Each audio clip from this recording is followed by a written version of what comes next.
ay mayroong tungkulin. Sa Diyos Amang lumanang sa atin, kaharian niya ay upang marating. Kalooban ng Diyos Ama'y ating sundin. Pag-ibig sa kapwa'y wag limutin. Yan ang dapat nating payabungin.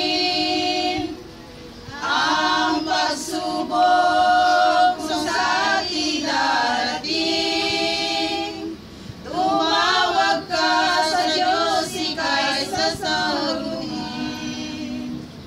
Ang daan ng buhay, huwag iwalayan ng ating marating. Kaharian ng buhay ng ating Ginoo'y malagyan ng kintal. Di walang ibang tatak ng buhay.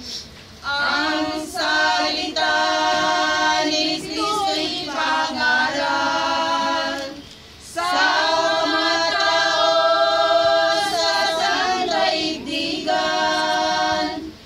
Ang masama'y pilit na iwasan.